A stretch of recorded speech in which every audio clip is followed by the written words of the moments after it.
Well, hello everybody and welcome to this Thursday's MBE Movie News. Did you see that there? I was looking down at the keyboard, preempting the press of the macro, just so that intro wouldn't come back up, and made a complete arse of the intro in doing so. But look, I digress. Hopefully it all gets better after that, because that's a really bad start. But look, we do movie news here. I'm John Walsh, I'm the host. I'm from MBE, you who'd have funked it. That's what the channel's called, and I'm doing a video in the channel. Stating the obvious there, but look, I digress. We speak about movie news on this show. That's why it's called movie news. That's why it's up there, camera's mirrored. And I'm here to speak about Tenet again. I mean, I thought I was done speaking about Tenet. This movie released a good few months back in those Halicon days when COVID was starting to hit a low ebb and we could go back to theatres, and I did go back to theatres. I went to the theatre twice in the space of 4 days to see this movie. Oh, and it was glorious. Chris Nolan created a truly wondrous movie with Tenet, and look, it didn't do as well as anticipated at the box office in terms of pre-COVID era. In terms of in the midst of COVID era, it's doing pretty damn well for a movie releasing in the middle of a pandemic. But look, Chris Nolan's coming out and speaking about it, and I'm going to bring the topic up here. It's coming in from Variety. He was speaking to the Los Angeles Times to promote the film. The film critic's new book. Tom Schoen's new book, I should say, The Nolan Variations, and he says he was thrilled and excited for Tenet in a sense, and this is what he says in full. I'm going to read the whole quote. It's a very, very long quote, but I'm going to read it because that's what the whole headline topic's about. It's about Christopher Nolan coming out and speaking about Tenet and defending its box office performance. So let's get into it, shall we? Warner Brothers released Tenet, and I'm thrilled that it has made almost $350 million, and so it should be in the middle of a pandemic. Very impressive indeed. He went on to say he expressed his concern, and he says that obviously it fell short of expectations in the North America and did a little to assure Hollywood that people were ready to return to the movies. Well, the two major markets weren't open, so that's perhaps a little harsh. Los Angeles and New York are America when it comes to movie going. They are the two main markets. The rest of that winterland, sort of hinterland if you like, in the middle, it's a little bit backward when it comes to movie going experiences. But look, I digress. He went on to further speak about this, and he says, I am worried that the studios are drawing the wrong conclusions from our release, that rather than looking at where the films has worked well and how that can provide them with much needed revenue, they're looking at where it hasn't lived up to pre-COVID expectations, and will start using that as an excuse to make exhibition take all the losses from the pandemic instead of getting into the game and adapting or rebuilding your business, in other words. And he's right. And look, I love this about Nolan, the fact that even in the midst of his movie perhaps underperforming, and I'm being deemed as the saviour of the exhibition industry, the theatre industry, even now he's still looking at a way to help save these theatre companies, because to be quite frank, that is the cinema going experience, is what the whole of Hollywood is sort of built on. I mean, there's only so much fun you can get out of watching movies on a streaming service like Netflix in your house, unless you have a huge big mansion with top of the range sound system and a big huge screen, IMAX-esque. Then if you haven't got that, if you're a mere mortal, then you're losing something palpable from the experience of watching movies if you're doing it in the house. So he's right to be trying to save the exhibitors, these cinema chains, and he is right to be pointedly criticising the likes of Warner Brothers for taking the wrong answers from this movie's performance in the midst of a pandemic. Because you look, $350 million is a very, very impressive showing for a movie given the current circumstances. And look, by all accounts, I've got another article open. They are still pushing to have this movie released in New York and the LA area at some point in the future. As I did say, I felt this movie would have a sort of not celebratory, but a sort of ceremonial release again after COVID, just to try and prop up the box office numbers, and it seems like I'm going to be vindicated again. I'll bring the actual article up. It's coming in from Screen Rant, and I've not got it opened. I've got a completely different article open, but here we go. This is what they say: is Tenet still planned for theatrical release in NY and LA, of course, New York and Los Angeles. Now, I'm not going to read through the whole article because that would be boring, and I'm getting tired, and it's not going to be good if I read through an entire article. There will be slurring of words, there'll be stuttering of words, I'll be tripping over things left, right and centre, so I'm just going to get right into it.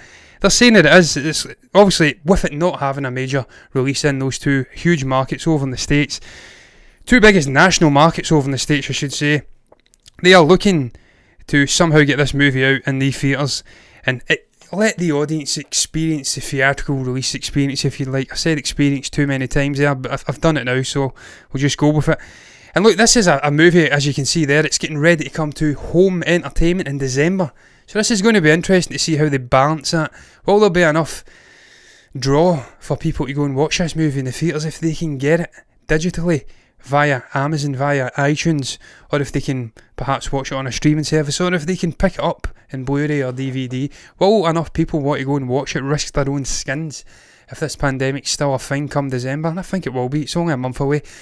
I don't know. They are releasing it though. It's going to be releasing in a 4K. It's going to be debuting on Blu-ray, DVD, digital rental services from December 15th. I'm very excited for this, man. I love this movie. This is one of the rare movies that I actually would contemplate picking up in a hard copy, if you like. I usually transition over to digital buying and renting and streaming and stuff like that. I gave up all my Blu-ray collections a long time ago, but I've still got Nolan's Dark Knight trilogy, I've still got the big hitting movies, and I would genuinely contemplate picking this up as a sort of Blu-ray hard copy, if you like. But look, man, I can completely understand why he's defending the box office performance, because there is no other movie out there in 2020 that's even getting near the raw numbers of Tenet. And of course, it required $600-700 million to break even, by all accounts. And it's not hit anywhere near that, but as I did say, you have to draw in other factors. The fact that it wasn't released in the two major markets over in the US, and just the fact it's a pandemic and a lot of people weren't willing to go to the theatres. People unlike me, I mean, I had COVID in May, so I had an excuse. I could go and watch it.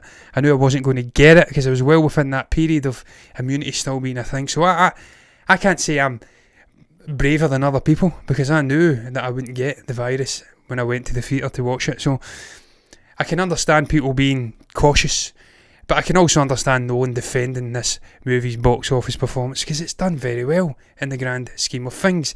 And I also agree with him, finally, on criticising these studios for drawing the wrong conclusions from its performance, criticising the theatres, maybe cutting them, causing companies like EMC to go out of business, a company that's currently selling a lot of assets just to keep afloat.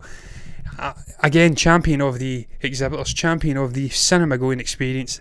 I love the guy for it. He'd done his best, he tried to save it. It didn't work, and you had little bitches in social media try to criticise the man for it, try to save people's jobs, thousands upon thousands of people's jobs, and they were criticising him for it. But look, the movie's done okay in broad terms. I mean, it's not made a profit, but in terms of 2020, it's by far and away the biggest movie release. But look, guys, I'm going to move on to topic number 2, and I'm going to have a drink because I've been speaking a lot. Charlie Hunnam's been out. He's been speaking about a wide variety of things. He knocked back a breakout performance in a movie, by all accounts. He was speaking about that. I didn't deem that important enough to actually speak about on the show, but what I did deem important enough to speak about was an opportunity to once again speak about James Bond and who could be playing James Bond again after Daniel Craig. We spoke about this fairly recently, in fact last night, because it was Lashana Lynch who was talking about her potentially portraying 007 moving forward. I says that was bullshit, not a chance in God's green earth was it happening. Barbara Broccoli, the puppet master over at MGM, the woman in charge of all things Bond, has already says that we will not be getting a female 007 or James Bond. It will be a male. But look, that doesn't rule out Charlie Hunnam, and he has been out speaking about it, and he's been saying this. Let's bring it up. He's got no chance of playing Bond, incidentally, but I'm just going to speak about it anyway. He even knows that he's got no chance of playing Bond. He says this: I would be so flattered and honoured to be considered to play James Bond as an Englishman. But very strange accent though, haven't you, Charlie? You're embarrassed of that Tyneside Newcastle accent, and you've tried to bastardise it into an American sort of strange English American hybrid accent.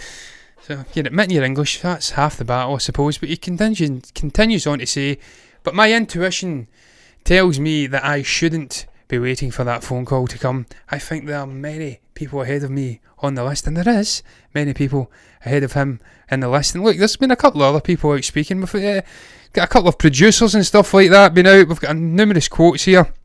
I think this one was actually, I don't know if this was actually Tom Hardy or Charlie Hunnam. There's so many disconnected quotes going on here. But look, somebody says this anyway. As much as people want to talk about me playing James Bond, please continue.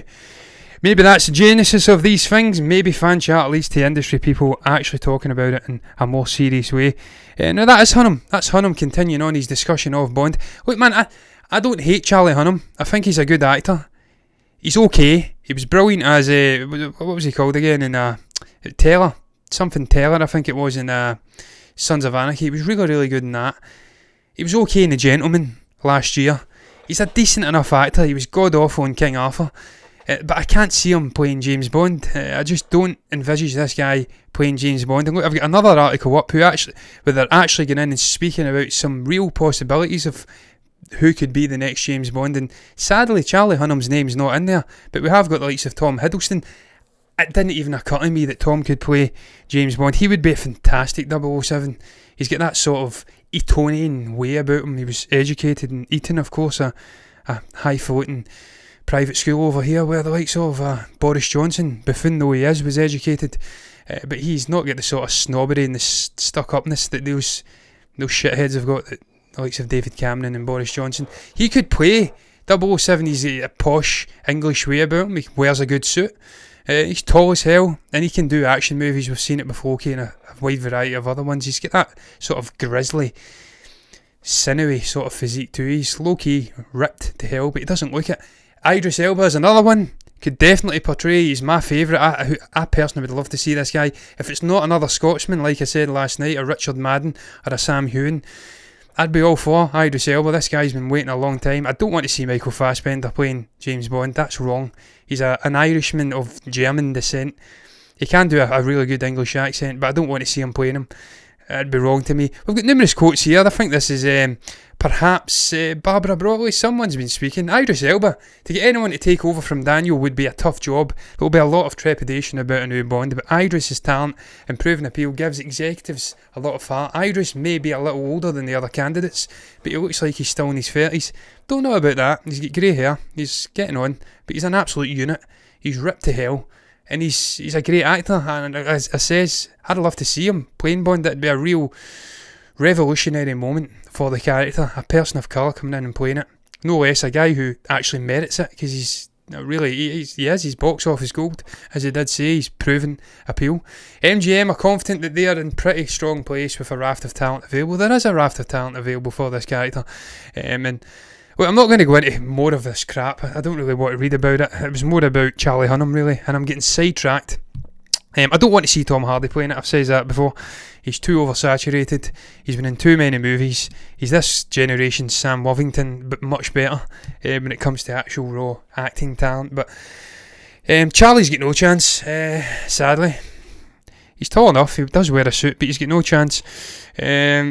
My personal choice, I've said it before, Richard Madden or Idris Elba for me, but hey ho, time will tell who Barbara Broccoli picks. Whatever it will be, whoever it will be, I'm sure it will be a very exciting new chapter for 007.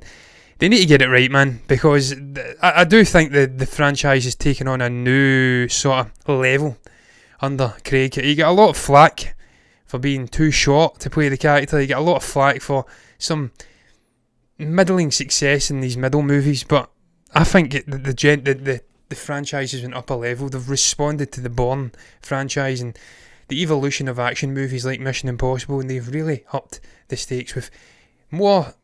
I don't want to say the villains, because Bond's famous for villains, but bringing in Christoph Waltz and stuff like that, and overarching villains like they've done with Christopher McQuarrie in Mission Impossible, it's taking it to a new level for me. But look, I'm going to move on to topic number 3 here. This is the absolute living essence of a filler topic to take me into the blog rundown segment of the show. It's all about Zac Efron. As you can see in that little graphic I put down there, he's set to star in an Aussie thriller, a survivor thriller no less. This is coming in from Collider. There's numerous sources. I had an Empire Web article open about it as well, but I ditched it for Jeff Snyder. I don't know why, but I did. And yeah, he's set, because the Empire one was going off on a lot of shit tangents and stuff like that about it being an excuse for him to hike through the Aussie wilds, if you like. There's a name for it. There's a name for the countryside in Australia, but I can't think of what it is at this moment. Where the Aborigines and stuff like that hide and hang out. But what that's very racist what I've just said there. Terrible. Absolutely god awful. The Aborigines hide in cities like the rest of the Aussies, man. I take that back immediately. But look, this is what they've had to say about this. This is an exciting and gripping and timely tale about greed, humanity, who we are, what we've done to the world, and where we are heading if we aren't careful. This is Hayes, apparently, who says this. And he continues on to say, to have Zac Efron as my main man on this film is an absolute gift, and to see what he's creating already is like nothing we've seen from him before. I can't wait to deliver this bold, visceral and cinematic film to audiences all around the world. Look, I like this casting. I like Zac Efron. I think he's a great actor. I think he's a charismatic guy too. A really likeable guy. If you've watched these vlogs and stuff like that, he's just living life to the max. He's doing life right. Just shredded to hell, eating burgers, doing all sorts of crazy shit. And he's a great actor. He doesn't get the credit he deserves, I feel. A lot of sort of younger females are kind of drawn to him because of his Disney escapades when he was younger. And he's really blossomed into a fine actor. He's doing different roles. He's challenging himself. He's done comedy. And now he's doing this thriller, and I want to see this guy portraying a superhero at some point. He's my lock-in for Adam Warlock, but I don't really have a say on that, so it means nothing. But I hope that someone out there has a similar mindset to me and they give Zac the chance to portray an MCU superhero, because I think he's tailor-made for it. But look, that has nothing to do with this at all. This is about a very interesting story. As you can see, the indie film follows, I'm going to bring this down. The indie film follows two strangers who stumble across the biggest gold nugget ever found while travelling through the desert. They formulate a plan to protect and excavate their bounty, but that means one man will have to stay while the other leaves to go get the necessary equipment. Efron will play the man who stays behind and must endure harsh desert elements, ravenous wild dogs and mysterious intruders, all while battling the sinking suspicion that he has been left to die out here alone. That sounds brilliant, man. That sounds like a really riveting story. It's going to test his acting ability. He's going to be on his own. He's going to have to deliver a really authentic performance. He's taking on ravenous dogs. I've seen this done before. I think it was Mine, and it was your man who was in Firefight, and for the life of me I cannot think of his goddamn name, but he's a supremely talented actor. What is his name? Armie Hammer, I think it is. It was done at a similar concept. He stood on a mine. He was left to his own sort of devices out in this desert, and it tested him mentally and physically. Of course, the underlying thing about the gold and stuff like that, and trusting the other guy, that's just great. And he's right. This director, I believe it is, Anthony Hayes, the sort of underlying themes it's going to explore too, it sounds really interesting. Just testing, just a tale, as it does say, about humanity, greed, and where we're heading. It sounds like a brilliant premise. I like it. I like the choices so far. It's going to be interesting to see who is going to star alongside Zac in this. But this sounds really intriguing, man. I like the sound of it. And I'm going to be keeping an eye on that. And hopefully he goes up a level again with his acting, because I do like Zac as an actor and as a person in general, as I did say. But look, guys, this is the time in the show where I break down some movies from our blog on our website at movieburnerentertainment.org/blog. This is where we throw a bone to our brilliant writers over at the website. Where they do some unfiltered, unapologetic, brilliant movie reviews. No ulterior motives, no hidden agendas like some of the other publications out there. And first one's coming in from DM Anderson. I'm going to bring up the article just now and hopefully press the right macro. There you go. What a fantastic poster that is. Is that not just absolutely superb? And look, from the creator of Training Day and End of Watch, so that's a good start. Really good start. By all accounts, this is a very interesting movie. Shia LaBeouf's in it, and this is the one where he tattooed his chest for real. I don't mind reading about this. He tattooed his chest for real, and he dies after the second act by all accounts, and it wasn't in vain though, because DM does say in the review that he's by far the standout performer. And look, I admitted that I was wrong about Shia. I used to slag him off. I thought he was a bit of a shithead, a wrongian if you like. He went down a dodgy path at one point, nearly went off the rails, but he's really vindicated himself in recent years. He's shown himself to be a really well-rounded human being. He's helping out homeless people in LA. He's helping people who are not as well off as him. And look, this guy came from an interesting background too, so I completely take it aback. And he is a great actor. In Fury with Brad Pitt and John... God, what's he called? I'm blanking on his name. Horrendous, man. I am for names and blanking on them.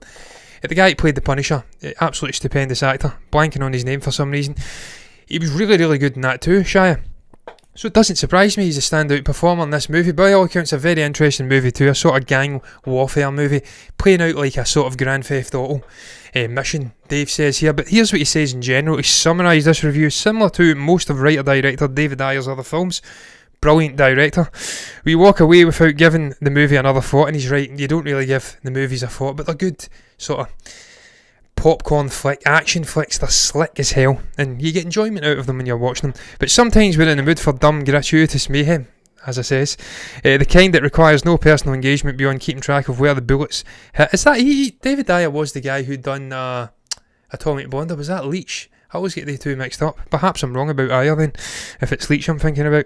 As such, the tax collector might hit the spot, but I still can't help but be dumbfounded by Mr. LaBeouf's misguided approach to method acting. A chest tattoo for this movie. Why, Shia? Why indeed? It's because it's Shia LaBeouf. That's what he does. He's unapologetic about his means. And look, who doesn't like a good chest tattoo? If you've got the physique to pull it off, look at Conor McGregor, then hats off to you. But I've not got the physique for it, and that's why I certainly wouldn't do it, and I'm not an actor, and I don't get paid enough to do shit like that. But look, I digress. Let's move on to the middle movie of this blog rundown, and it's Blood and Money. It's coming in from Peter Plowmers.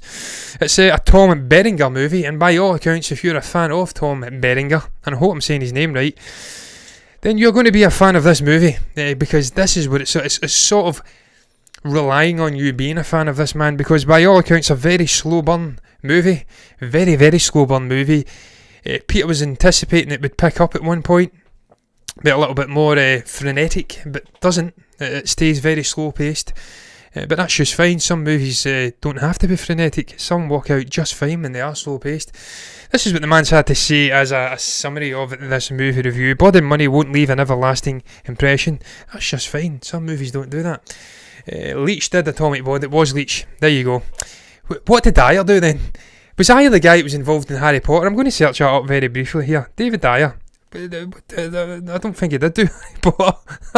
He done Suicide Squad in Fury. He worked with goddamn Shia LaBeouf before in Fury. That was what John Bernthal was the actor as well. It's all coming back to me now. Yeah, he's okay actor. An okay director. He's fine. Fury was really good.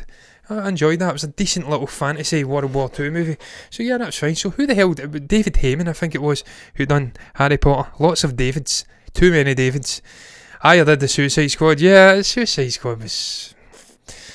Take out Cara Delevingne and it's okay. Yeah, I lay all the blame on her. Her and the executives over at Warner Brothers. I blame them. I don't blame David Ayer. It was a bastardised, cut-up Frankensteinian monster of a movie, let's be honest. It wasn't down to him.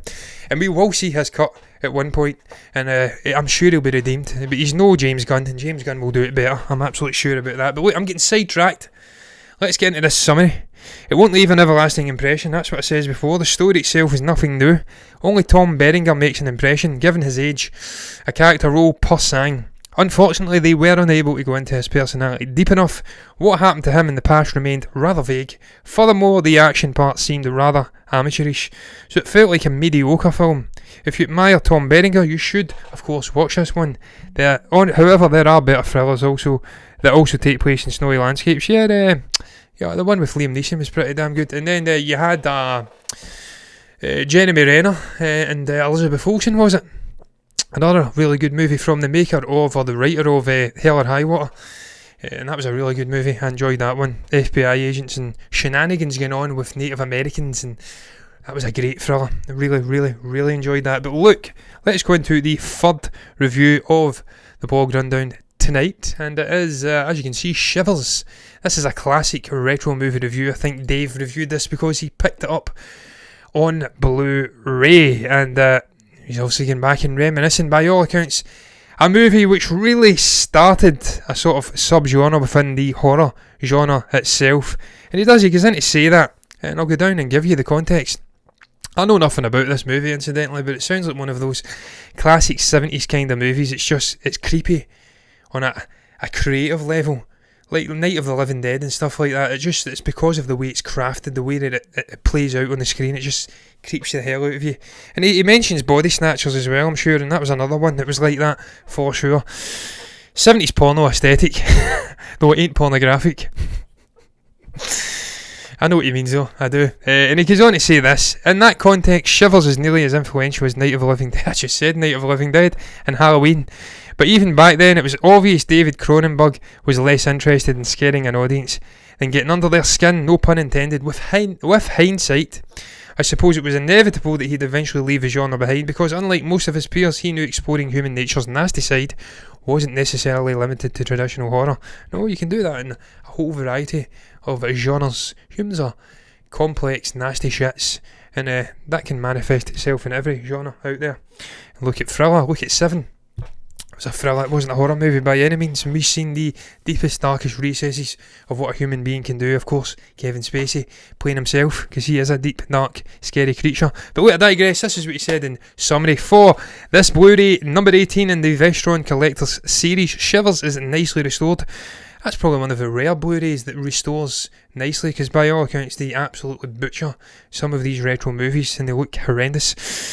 It comes with a nice great batch of bonus material, some of which features Cronenberg himself, who clearly appreciates what it meant to his career. The film itself isn't exactly a masterpiece, but it's certainly an interesting look at an audacious director's humble beginnings and the birth of body horror.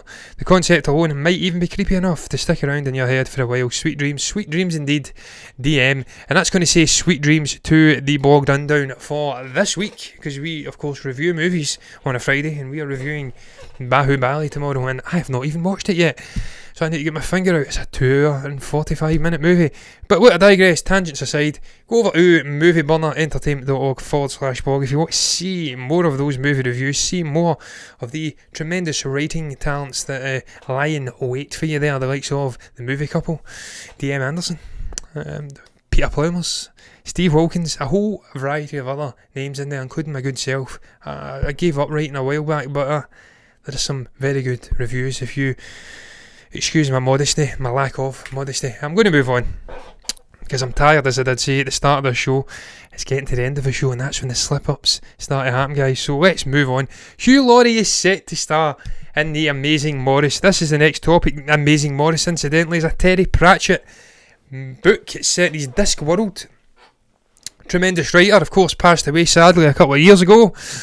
And this is going to be an animated movie, and it's going to feature a truly brilliant cast. And look, it's Empire. I apologise for their horrendous website. It never fits in my little graphic, and even if I go like that, it's still, there you go, you get both sides of the the headline. Hugh Laurie, Emilia Clarke, and more join Terry Pratchett. Let's go. Adaptation of The Amazing Maurice. There you go, we got it all in. Look, this has got a truly brilliant cast. And this is again a filler topic, guys, I'm not going to lie. This is just to carry the show out. I'm not going to lie and say I'm the biggest Terry Pratchett fan. I have read some of his novels. He's a very interesting guy with a really unique, if I can speak correctly, writing style. And by all accounts, this is going to be based on a ginger cat who has perfected a money-making scam. He finds a kid who plays a pipe and also befriends his very own horde of talking rats. When they reach the stricken town of Bad Blintz, their con game goes awry. That's the pretext of this story. Sounds like a classic animated kids movie in the vein of The Secret Life of Pets or something like that. Something that will transcend well to the younger demographic. But look, it's Terry Pratchett. So like a good Pixar movie, you will have underlying themes being explored. If the filmmakers in the studio are doing it right, it will attract the older demographic too. If this is done right, this will be a hugely successful movie. And look, you're getting some brilliant actors in there, some really, how shall I put it, elite English actors, the likes of David Thewlis, Hamish Patel's in there, Gemma Arterton, Hugh Bonneville, I'm sure that was a guy from Paddington. I hope I'm right, I'm not entirely sure if I am. I'd need to look at his name, but I'm sure he was in Paddington too. So it's got a really, really, really good cast, really good voice acting cast. Of course, it will all depend on which animation studio is in charge of this, which studio in general is in charge of it.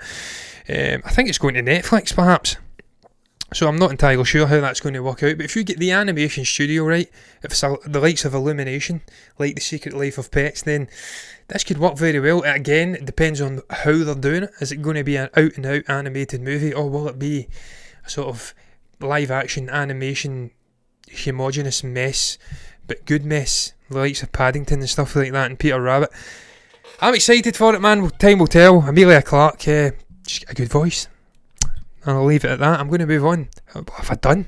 What have I done, guys? Have I been speaking with that article up the whole time? Jesus Christ. What a shambles this show is. There you go. Topic number 5. Shambles. Wow. This is what happens when I get tired. I lose the plot. And not in a good way. 5th topic, man. Let's move on. Because I'm digging myself a hole. Disney's Loki is apparently about to... it's had its 2nd season renewed, and this is coming in from CBR. Let's bring the article up. This time I actually meant to do it, and they are reporting that Production Weekly, let's get it, I've says that the production will reportedly start for the 2nd season of Loki in January 2022. It's unclear if this is a new renewal, or if Loki was ordered to have 2 seasons from the get-go. Well, I tell you what, man, this gets me excited. We've got a comment here: surprised Disney Plus would commission a 2nd season of a series that hasn't even been released yet. I can't see Loki having the legs to stay interesting. That'll depend, though. It will depend. I kind of agree with you, and I'm going to get into that in a moment, because I feel that this is a tailor-made for a one-and-done season. With the whole multiverse stuff going on, I feel like this is just a way to catapult him back into the main MCU cinematic timeline. Obviously, the Time Variance Authority are going to be involved. We've got the likes of Kang the Conqueror potentially coming in, and potentially Ant-Man 3. And with what's happening in WandaVision and Spider-Man 3 and Multiverse of Madness, it just feels like they're going to slip him into the main timeline after the events of Loki 1. But look, maybe it has got the legs. I don't know what the actual meat and guts of this TV show is. I don't know how they're setting it up. Perhaps, as they say, it isn't actually been greenlit as a 2nd season. Maybe it has always been a 2-part story, 2-season story, if you like. I'm excited though, man, because I do. Tom Hiddleston's brilliant as Loki, and he's such an interesting character. And the fact that we're, in a sense, resetting him, and he's going back to the way he was round about 2012, where he's a deeply conflicted, delusional sort of guy. And look, they say this in this article. I'm going to bring this article back up because there's a couple of interesting quotes in here. They say, I think it's, this is actually Waldron, the guy who's involved, Michael Waldron. I think he's a showrunner. He's speaking about the character of Loki and why he's such an interesting thing, or an interesting guy, if you like. And he says, I think it's a struggle with identity, who you are, who you want to be. I'm really drawn to characters who are fighting for control. Certainly you see that with Loki over the first 10 years of movies. He's out of control at pivotal parts of his life. He was adopted in everything, and that manifests itself through anger and spite towards his family. And you see that. He's spiteful of his older brother, Thor. He's spiteful of his father, Odin. So spiteful that he's trying to kill him all the time. And in a sense, while I do like Hiddleston and while I do like the Loki character, I'm going to contradict myself slightly here. I'm kind of disappointed that they chose to reset this character, because I liked the journey he went on, and I liked the fact he became a better person. He was starting to bond with Thor at the end, and then he dies, and now we are scrubbing it. But I suppose there'll be hilarity involved, because he's such a funny character, sometimes unwittingly funny. And really excited for these TV shows, man. With The Mandalorian, it's been so successful. That format, transitioning it over, you weren't really sure how a live-action Star Wars TV show would play out. We'd never seen it before. We'd seen Dave Filoni's animated stuff, and it certainly was good. But that was the first time we'd really seen it. Would they keep the production quality? Would it scale to a TV show? And it certainly does. It feels like a TV movie, if you like, but in the best way. Not one of those shite TV movies that would appear on Hallmark or something like that back in the day. A TV movie that could fit on the TV scale, but then it could certainly scale up onto a theatre. You could go and watch it in a theatre.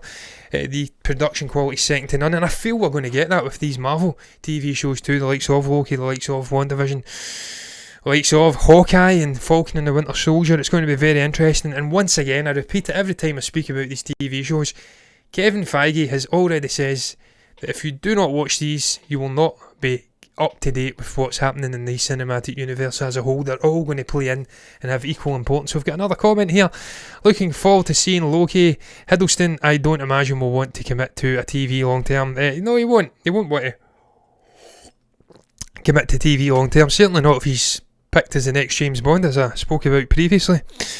And that will certainly take precedent over a priority over a TV show with Loki. But I don't think we're sticking around with this character on TV very long. I think he's definitely a guy who's destined to go back into the main cinematic universe. If indeed that's a plan, they don't just kill him off again, and I hope they don't. I feel like he's too big an actor, he's too talented to be wasting his time on Disney Plus, and that's maybe deriding it, because if it's good enough for Ewan McGregor and it's good enough for other big actors, then it's certainly big enough for Tom Hiddleston. But yeah, I agree with you, he's not going to be sticking around in this character on TV for too long. It's going to be interesting, that's the final thing I'll say before I move on, to see how they handle some of these new characters coming in, the likes of She-Hulk and Miss Marvel, and potentially the daughter of Hawkeye maybe taking the baton off of her father. How they're going to introduce these characters. Are they going to introduce these characters into the main cinematic side of things, or will they be destined just to be characters on the TV show, recurring characters? In a sense, like what we got with Charlie Cox on Daredevil and stuff like that, will it be separated? I don't think it will. I think they'll bring them all in some vein or another. And with talk of Captain Marvel 2 being a big ensemble release and lots of characters popping up, Miss Marvel, could she pop in there? Could She-Hulk? Could we have a female ensemble movie like we spoke about last week, I believe, when I made a complete pig's ear of myself and says a wrong word? But look, let's move on, man, before I repeat that, to the final topic, and this is again just out and out filler, guys, not lying, out and out filler topic, but I found it interesting. We headlined the show yesterday with Ron Howard. Pardon me, Chico time is a famous thing I used to say when I burped, and I've just said it again on the actual show, not behind the scenes. And look, he was speaking about Solo, and he's certainly been out speaking about Star Wars in general, and Solo, because it's connected. And he revealed Harrison Ford's real thoughts on the Han Solo character, and this is what he had to say. I'm going to find the quote if I can. It's somewhere, it's languishing down here somewhere, I believe. I can't find it. Jesus Christ, it's not that long an article, but I'm toiling. There you go. He had this to say, where are we? Ron Howard was not... Where the hell is this quote? I'm losing the plot here. There it is. He said some things publicly, but privately it was really great to see him put his hand on Alden's shoulder and say, "Great job, kid. Alden worked so hard and it was a very high risk situation for him, and he was a cool customer and was a real pleasure to work with. As was that entire cast. They're just a great bunch, and that's why I want to see Solo 2 in some vein, be it a TV show, just a project in general. It doesn't have to be a movie. I want to see that happening." He went on to say this, and what he did, he said something else, and that's why I've sort of skewed that graphic in the way I have. He, in a sense, says something that, no, I can't find it at all, man. I think I've read a completely different article here. You know that? Brutal. No, there you go. There it's there. Losing the plot here, guys. This is what he says. This was the thing that intrigued me and made me make this a topic on the show. Harrison's a very thoughtful actor and an artist, and I wanted to know what he learned about the character Han Solo, of course. And he says this. He said that Han is always torn between that sense that he was, in a way, an orphan, and therefore both yearned for connection with people and struggled with it at the same time. I thought that was pretty interesting, and indeed so did I, Ron, because that's why I put it in the actual show. That notion of him struggling with connection, with his emotions, and how that framed him and shaped him as a character, why he was the guy we loved in the original trilogy, if you'd like, and a lone wolf with his walking dog, Chewbacca. And just the fact that he was armed with that little piece of information, and it in a way shaped his performance of the character. We've seen it with the likes of, obviously, Alan Rickman and Snape. Severus Snape. I was struggling with Snape there for some reason. Big Harry Potter fan. I'm tired, as I did say. He was given the word always from J.K. Rowling, and that shaped his entire performance through all of the movies. He knew what the character was about, that he was faithful to Harry's mother and Harry in general, and that he would never turn. He was ultimately a good guy. That shaped his entire performance. We've seen it with Adam Driver too. Apparently gave information about the Kylo Ren character, and that shaped his entire performance through the sequel trilogy.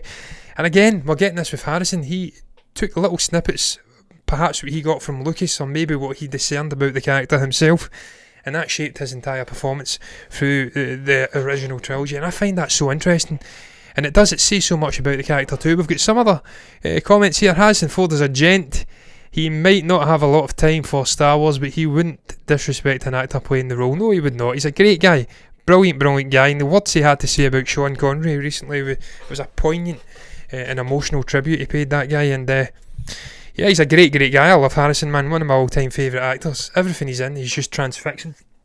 Even that absolute abomination of a Indiana Jones movie from about 10 years ago, it wasn't down to him. He's just a great guy, charismatic. He can do everything, man. But look, that is going to round up Unnecessary Story. But the film wasn't that bad. It wasn't bad, man. I didn't mind. So, not the worst. Not by a long stretch. It was, in some way, almost calling back to the original Star Wars. A space operatic, simple story with laughs and jokes and a great charismatic actors, man. I mean, Phoebe Waller-Bridge, say what you want about that droid character, but she's a brilliant actor, brilliant writer, does it all. Donald Glover, terrific guy, amazing actor, amazing singer, amazing comedian, does it all.